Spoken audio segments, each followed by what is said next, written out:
اب ہم اس کا ترجمہ انشاءاللہ سیکھیں گے۔ اللہم، اے اللہ یا اے ہمارے اللہ، صلی، رحمت بھیج۔ جب صلی کی نسبت بندے کی طرف ہوگی اس کا مطلب ہوگا درود بھیج، رحمت کی دعا کر۔ اور جب رب کی طرف نسبت ہو، جیسے ہم رب سے کہہ رہے ہیں کہ صلی، تو رب کیا دعا کریں گے یا رحمت کا نزول فرمائیں گے؟ رب دعا تو بندہ نچلا دعا کرتا ہے بالا سے، ٹھیک ہے، ماتحت دعا کرتا ہے اپنے افسر بالا سے، تو اللہ سے اعلیٰ بالا تو کوئی ہے نہیں۔ اس لیے جب اس کام کی نسبت رب کی جانب ہوگی تو اس صلی کا معنی ہو جائے گا اے اللہ رحمت نازل فرما۔ ٹھیک ہو گیا؟ کس پر؟ علی محمد، محمد پر، وعلی آل محمد، اور محمد کی آل پر۔ آل کسے کہتے ہیں؟ ماننے والے کو آل کہتے ہیں۔ جو بھی محمد کو مانتا ہے اور اس کا پیروکار ہے وہ اس کی آل کا حصہ ہے۔ قرآن نے جہاں بھی آل کا لفظ استعمال کیا ہے وہ اس معنی میں کسی بھی نبی کی آل یا کسی کافر کی آل فرعون ہے تو فرعون کی آل سے مراد اس کی اولاد نہیں، اس کے ماننے والے ہیں۔ اس طرح آل نوح ہے، آل موسیٰ ہے، آل عمران ہے، تو یہ جو آل ہے یہ اس کے ماننے والے مراد ہے۔ ایک غلط فہمی ہو گئی تھی نوح علیہ السلام کو، غلط فہمی کہ رب نے فرمایا تھا کہ میں تیرے اہل کو بچا لوں گا طوفان سے، تو نوح علیہ السلام کے سامنے جب بیٹا ڈوبنے لگا تو جو پدرانہ محبت ہوتی ہے، شفقت ہوتی ہے، اس نے جوش مارا، رب سے کہا کہ یا اللہ میرا بیٹا میرے اہل کو بچائیں۔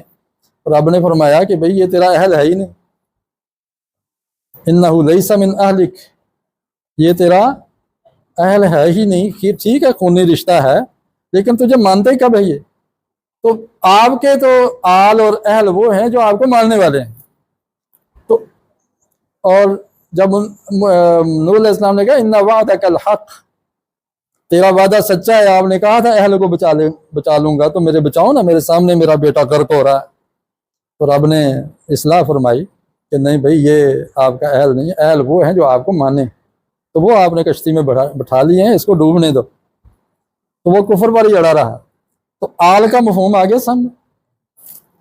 اس سے جو وہ پنج تن پاک یا پانچ ہستیاں چار کے باقی رہ جاتی ہیں، حضرت علی، حضرت حسن، حضرت حسین، حضرت فاطمہ رضی اللہ عنہم، ان کو چادر میں لیا اور فرمایا یہ میرے اہل ہیں، میرے آل ہیں۔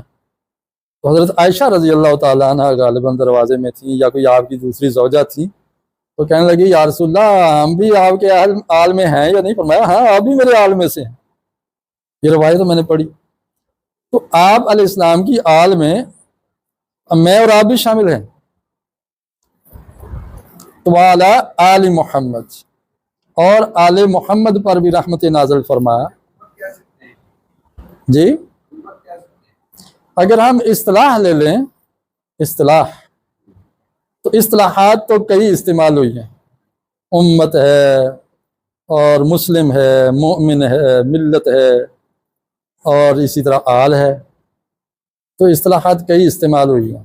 اصل کیا ہے؟ ماننے والے اور اتباع کرنے والے جو بھی ہیں۔ وگرنہ حضرت فاطمہ رضی اللہ تعالی عنہ سے تو نبی علیہ السلام نے فرمایا تھا یا فاطمہ بنت محمد اعملی، اے فاطمہ محمد کی بیٹی عمل کر، میں آپ کو رب کی پکڑ سے بچا نہیں سکوں گا، آپ کے عمل آپ کے کام آئیں۔ اس طرح ایک ایک کا نام لے کے آپ علیہ السلام نے مکے کے اندر بھی یہ کہہ دیا تھا۔ اس لیے اعمال اور عمل صالح ہی نجات کی بنیاد ہے، کوئی خونی رشتہ نہیں ہے۔ یہ قرآن نے اتنی بار اس کا ذکر فرمایا ہے تاکہ غلط فہمیاں دور ہو جائیں اور کہیں ہم گھاٹے میں نہ چلے جائیں کہ ٹھیک ہے جی لڑ لگے ہیں، وہ کیا کہتے ہیں، میں لج پالا تے لڑ لگیاں میرے تو غم پرے رہن دے۔ بھی لڑ لگنے سے تو لڑ لگنا تو یہ اس طرح ہو نا جی، نماز میں کھڑے ہو کے یہ درود پڑھ تو یہ لڑ لگ جائے گا، پھر ڈوبدیاں لنگ جائیں گی، پار ہو جائیں گے۔ کما صلیتا، جس طرح تو نے رحمت نازل فرمائی علی ابراہیم، ابراہیم علیہ السلام پر، وعلی آل ابراہیم، اور ابراہیم علیہ السلام کی آل پر، انکا حمید مجید، بے شک تو ہی حمد والا اور مجد بزرگی والا ہے۔ حمد کیا ہے؟ اچھی تعریف کو حمد کہتے ہیں، اور بری تعریف کو ذم کہتے ہیں۔ ذم، مدح اور ذم ذال کے ساتھ، مذمت کرنا، قرارداد مذمت وہ اسی سے ہے، ذم کرنا، یہ ہے حمد۔ تو حمید ایسی صفت ہے، ایسی ذات کو کہتے ہیں کہ جس کے اندر یہ صفت پائیدار ہو، لگاتار ہو، مسلسل ہو، دوامی ہو، کبھی بھی اس میں کوئی تعطل، کوئی انقطاع واقع نہ ہو، کوئی اس کی حمد کرے نہ کرے، وہ آپ سے آپ محمود ذات ہے، وہ کسی کی حمد کا محتاج بھی نہیں، ایسی ذات کو حمید کہتے ہیں، ٹھیک ہے۔ اور مجید بزرگی والا، مجد والا، کہتے ہیں جد امجد، آپ کے جد امجد کون ہے؟ تو امجد میں نے بڑا بزرگ، اور مجید صفت مشبہ کا صیغہ۔ اللہم، اچھا بارک کا معنی صلی کی جگہ دوسرے حصے میں بارک، اور صلیتا کی جگہ بارکتا، دو صیغے آئے ہیں۔ بارک یہاں جزم آنی چاہیے امر کے صیغے میں، برکت نازل فرما۔ برکت کیا ہوتی ہے؟ ایک رحمت آ گئی اور ایک برکت آ گئی، دونوں میں فرق کیا ہے؟ برکت یہ ہوتی ہے کہ بندے کا تھوڑے میں گزارا ہو جائے، تھوڑے میں ہی۔ بعض اوقات بندہ بہت زیادہ کھاتا ہے، وہ ہضم ہی نہیں ہوتا، بعض اوقات بندہ تھوڑا سا کھاتا ہے، جزوے بدن بن جاتا ہے۔ اچھا، پھر برکت یہ بھی ہے کہ بہت ساری آنے والی مصیبتیں ٹل جائیں، یہ بھی برکت ہوتی ہے۔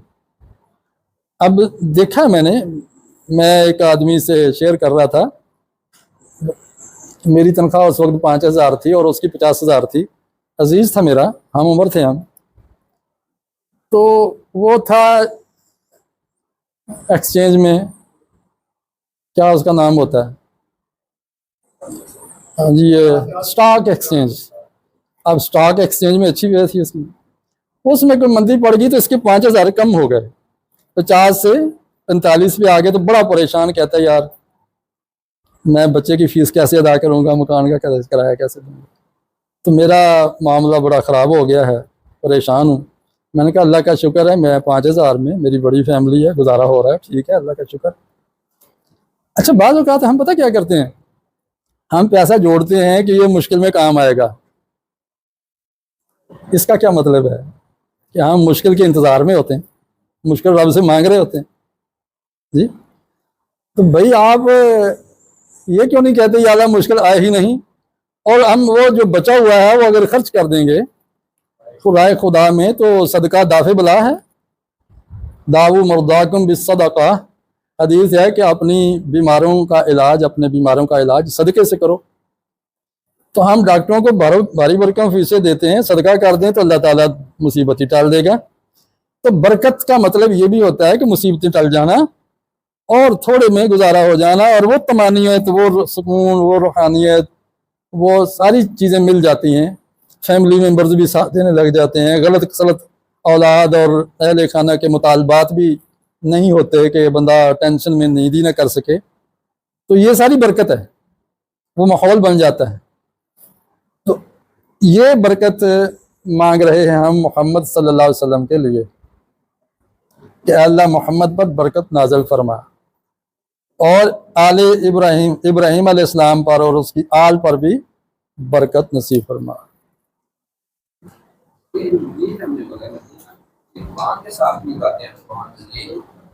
جی، وہ بھی بزرگی والا، اور بزرگ کے ساتھ جو مل جائے گا وہ بھی بزرگی والا ہو جائے گا، چاہے وہ کوئی کتاب ہو، کلام ہو، ماننے والے ہوں، امت ہو، ملت ہو، فرد ہو، حتیٰ کہ کوئی جانور ہو، کوئی حیوان ہو، کوئی چرند ہو، کوئی پرند ہو، جو بھی اس سے وابستہ ہو گیا وہ بزرگ ہو گیا۔ کلام الملوک، ملوک الکلام، ایک کہاوت ہے کہ بادشاہوں کا کلام کلاموں کا بادشاہ ہوتا ہے۔ بادشاہ کی بات باتوں کی بادشاہ ہے، اس لحاظ سے اب یہ مجید کا کلام ہے تو اس کا کلام بھی مجید ہو گیا، ٹھیک ہو گیا نا؟ تو وہ قرآن مجید کہہ لیں، کلام مجید کہہ دیں، تو وہ بھی یہ شرک نہیں ہے۔ مجید بندے کی بھی صفت ہو سکتی ہے، لیکن وہ اس طرح کی اس کے اندر وہ چیز نہیں ہوگی جو رب کے اندر ہے، ٹھیک ہے نا؟ تو یہ لینے والے ہیں، یہ اس نے لے کے آگے پہنچایا۔ جی اے اللہ، اس مکمل دعوت کے رب، اس مکمل دعوت کے رب، کل جو ہم نے مکمل دعوت سنی ہے 2 لفظی ہے، اسی میں سب کچھ ہے، لا الہ الا اللہ محمد الرسول اللہ، یہ ہے مکمل دعوت، اس کے رب، والصلاۃ القائمہ، اور قائم ہونے والی نماز کے رب، واؤ کی وجہ سے اس لفظ کا اثر ان پر بھی عطف ہے نا، جس طرح آئینے سے تو روشنی ٹکرا کے واپس چلی جاتی ہے، لیکن شیشے سے گلاس سے آگے چلی جاتی ہے، تو یہ سمجھو شیشہ اور گلاس ہے، شفاف ہے، اس سے آگے رب کا اثر اس پر بھی پڑا، مکمل دعوت کے رب اور قائم ہونے والی نماز کے رب۔ یہ دیکھیں ہم کیا وسیلہ دے رہے ہیں، نماز کا وسیلہ دے رہے ہیں، اذان کا وسیلہ دے رہے ہیں، یعنی دعا بھی کرنی ہے تو وسیلے کون سے دینے ہیں؟ کہتے ہیں جی وسیلے کے بغیر رب نہیں سنتا، تو وسیلہ آپ کس کا دیں گے؟ جس دعا میں رب نے سکھا دیا، نبی علیہ السلام نے سکھا دیا، نیک اعمال کا وسیلہ ہوتا ہے، نماز سے بھی زیادہ کوئی اچھا کام ہو سکتا ہے۔ جو پکار آپ نے سنی ہے اذان، اس کا وسیلہ کہ یا اللہ دینے والے نے خلوص سے اذان دی، ہم نے خلوص اور توجہ سے سنی، اس کا جواب دیا اور لبیک کہہ کے مسجد میں حاضر ہو رہے ہیں، تو اس کے رب کیا کر آت محمد، یاد رکھیں یہ دعا ایسی ہے، دونوں یہ اور یہ ہو ہی نہیں سکتی، رد ہو ہی نہیں سکتی۔ ہم رب کے محبوب کے لیے رب سے کچھ مانگے تو رب کہے گا نہیں نہیں میں نہیں دیتا اپنے محبوب کو۔ ایک دفعہ تو ایسا ہوا کہ ایک صاحب نے صرف درود شریف پڑھا، کل بات ہو رہی تھی نا جو سلام پھیر دیں تو ہم کیا کریں، ٹھیک ہے نا، درود پڑھ دیا تو سب کچھ مانگ لیا، صرف درود پڑھا ہے نا، تو رب کو پتا ہے کہ اس بندے کی نیت کیا تھی، کیا ضرورت ہے، وہ درود کے صدقے ہی اللہ تعالیٰ اس کی ضرورتیں پوری کر دے۔ یہ دعا تو کبھی ٹلتی ہی نہیں اور نہ ہی یہ ٹلتی ہے، کیوں؟ اس میں ہم محمد کے لیے مانگ رہے ہیں صلی اللہ علیہ وسلم، محمد کو عطا فرما۔ اچھا ہمارے مانگنے سے ان کی فضیلت میں یا رحمتوں میں اضافہ ہوگا یا نہیں ہوگا، ان کو ضرورت ہے، ہم تو سمجھتے ہیں ان کو ضرورت ہی نہیں ہو تو بخشے بخشائے ہیں جی، کیا وہ ہماری دعاؤں کے محتاج ہیں؟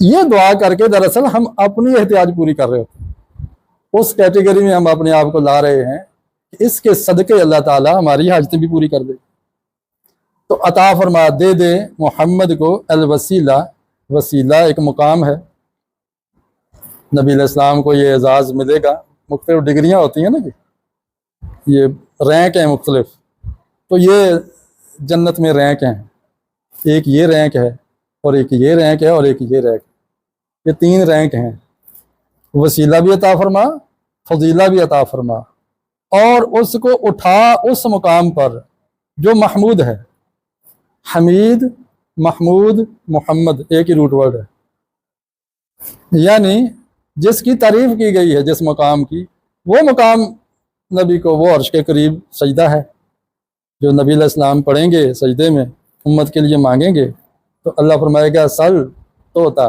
سر اٹھا تجھے ملے گا جو آپ مانگیں گے، تو پھر وہ اپنے امت کی بخشش کی سفارش کریں گے، تو یہ مقام محمود ہے، اور کسی نبی کو یہ نہیں ملے گا۔ اس کی وجہ سے نبی علیہ السلام نے فرمایا کہ 9 چیزیں مجھے ایسی ملی ہیں کہ کسی نبی کو وہ نہیں ملی، ان میں سے ایک یہ مقام محمود، الذی وعدتہ، الذی جس کا، وعدتا کیا معنی ہے؟ وعدہ کیا، کس نے؟ تا، تو نے، کس کو کہہ رہے ہیں؟ اللہ کو، کون کہہ رہا؟ میں، آپ، اے اللہ تو نے اس سے جو وعدہ کیا ہے مقام محمود کا، اس پر اس کو تو مبعوث فرما، باسا میں نا اٹھانا ہوتا ہے، اس کو اٹھا، اس مقام پر بٹھا، بلندیاں عطا فرما۔ یہ اس دعا کا ترجمہ بھی ہوا، اور اس میں پیغام تو قدم قدم پر ہم لیتے رہے ہیں۔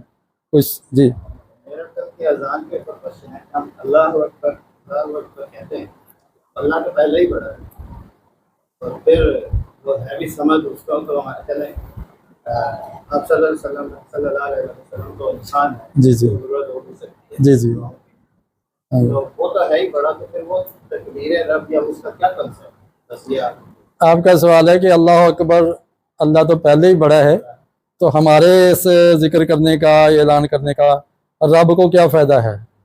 تو رب نے قرآن میں یہ فرمایا ہے کہ جو تم عمل کرتے ہو، ایمان لاتے ہو، پھر عمل صالح کرتے ہو، وہ آپ کے اپنے فائدے کے لیے ہوتے ہیں، میرا اس سے کوئی بنتا نہیں، اور نہ کرو تو بگڑتا نہیں۔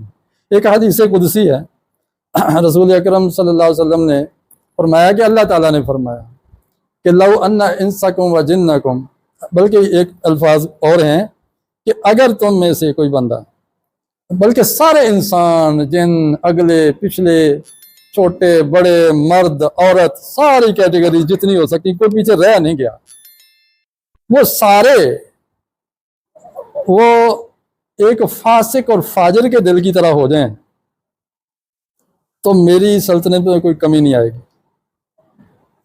اور اگر یہ سارے قیامت تک، آدم علیہ السلام سے ایدم تک، میں اگر ڈاکٹر سرار صاحب کے لفظ بولوں، آدم سے ایدم، یعنی آدم سے لے کر اس سانس تک جتنے بھی لوگ ہیں وہ متقی بن جائیں، اتقى قلب رجل واحد منکم، یہ الفاظ ہیں کہ تم میں جو سب سے زیادہ کوئی پارسا ہے اس طرح بن جائے۔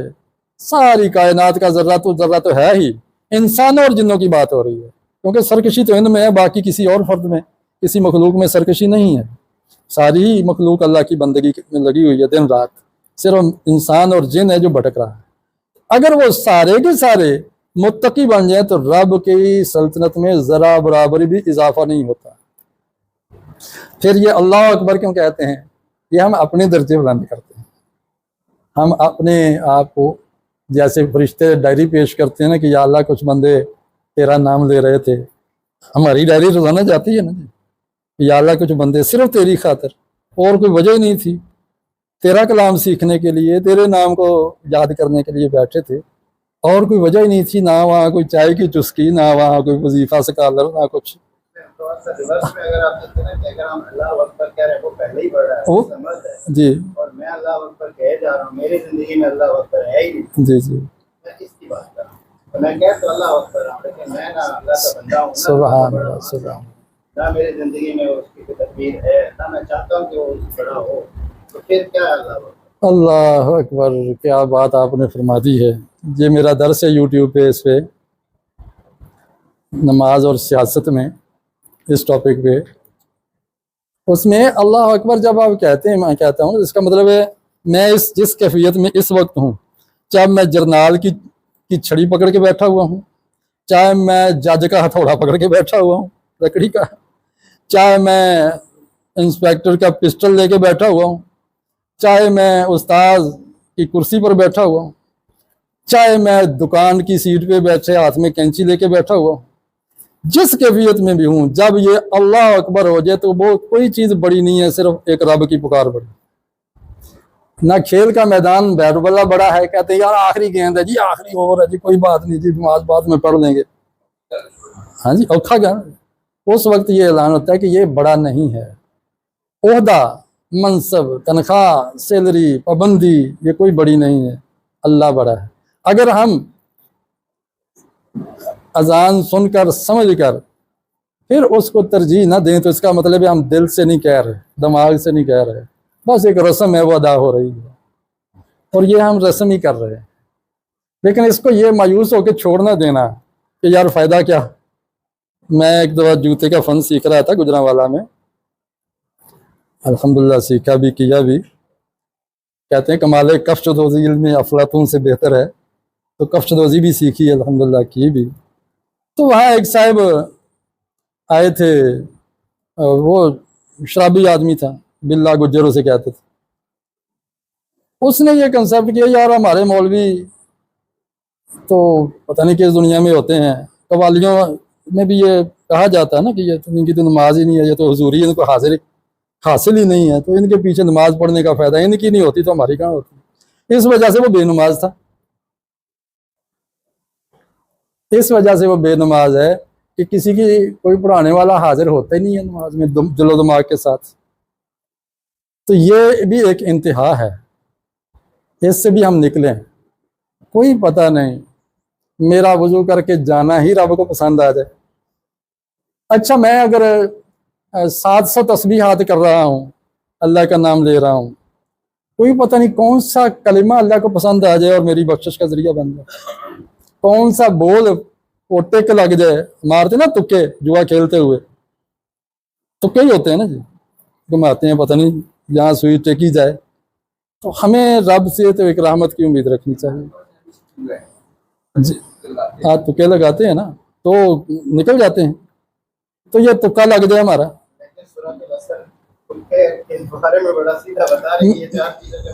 میں اس تناظر میں کہہ رہا ہوں تکا کہ ہم چھوڑ نہ دیں۔ وہ مجھے میں قاعدہ لکھ رہا تھا بچوں کے لیے، تو خاصا لینتھی ہو گیا، تو ایک ٹرینر آئے ہوئے تھے یہاں پہ، موٹیویٹر تھے ذوالفقار مغل صاحب سیالکوٹ کے، انہوں نے کہا پرفیکشن کے چکر میں نہ پڑنا، اس کو تباہ کرا دینا۔ ہم جب پرفیکشن کے چکر میں پڑ جاتے ہیں نا کہ جی درجہ کمال کو پہنچے گا تو پھر ہم اس کا اعلان کریں گے، اور وہ مر جاتا ہے اور کام وہیں در جاتا ہے۔ اس لیے جتنا روح کا سکھ ہے وہ خلوص نیت سے کریں، اللہ تعالیٰ معاف کر دے گا انشاءاللہ۔ اس لیے اللہ اکبر کہتے رہیں، سنتے رہیں، جواب دیتے رہیں، اور جتنی ہمت ہے اتقوا اللہ ما استطعتم، جتنی طاقت ہے اللہ کا ڈر اختیار کرتے رہو۔ وآخر دعوانا ان الحمد للہ رب العالمین۔